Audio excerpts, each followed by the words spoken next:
Alright, so to get started with the installation, what you're going to want to do is make sure that you already have your avatar set up with an avatar descriptor. You need to make sure you have the latest version of the VRChat SDK and the VR Labs Avatars 3.0 Manager. All those can be found on the Gumroad page. Then what you need to do is you need to come to the file you downloaded from Gumroad and export it into Unity. Just open it up, unpack the package. You don't need to change anything here. Just click import. And a new folder should appear in the assets folder down here called Xevian assets.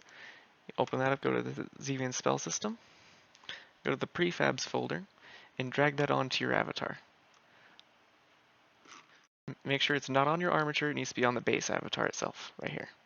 And you should now see this on your avatar. Then right click it, click unpack prefab completely, drop it down, open up the anchors right here, and go to your armature, and you need to drag these 6 objects into their respective spots on your avatar. So the left elbow will need to go up here to the left elbow of the armature. Right click the transform, click reset. Attach to chest, bring that up here to the chest. Right click, reset.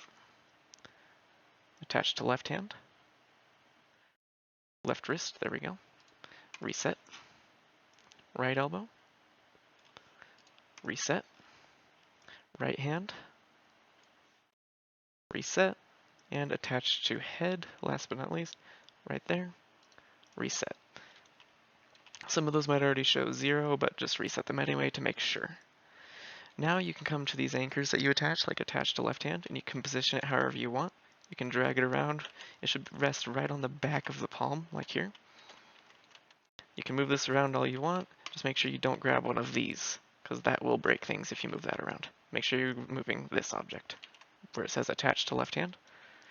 Let's move this, attach left elbow, move it a bit how we want it, like that. And a good trick to mirror this, just right click, copy component, come over to the attach to right elbow, paste component values, and invert the sign in front of the rotation. So now it's positive instead of negative. There we go. And if this rune in front of your avatar is not in a good spot for you, it should be just below eye level, about this far away. You can come down here to where it says spell rune player anchor, move me, and you can move that around to position it where you want it. Right here seems to be about good for me. Now you're going to open up Avatar 3.0 Manager. Drag your avatar into this slot so it gets the avatar descriptor. Drop down FX. Add animator to merge. Go to reference assets. Drag in this reference controller into this slot right here. Scroll all the way down and click merge on current. There we go. And now you need to come into here as well. You're going to find your expression parameters, which it already has right here.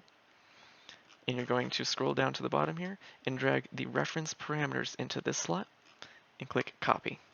You should see 4 new parameters that have appeared, and they all are set up just like this.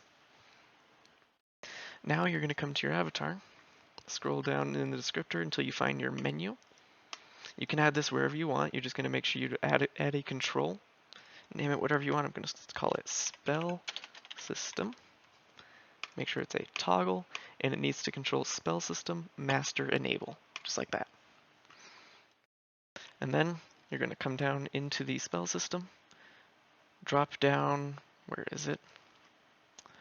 Spell rune anchor. Select the spell rune object right here, this exact one, and disable it.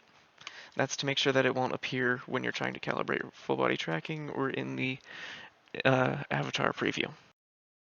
So we can go ahead and test using Gesture Manager. I'm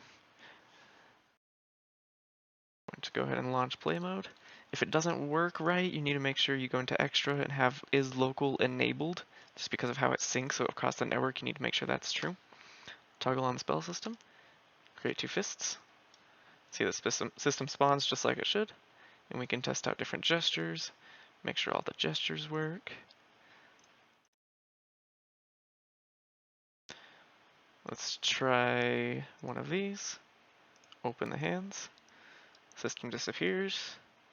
Now we can finger point, and you should get the effect.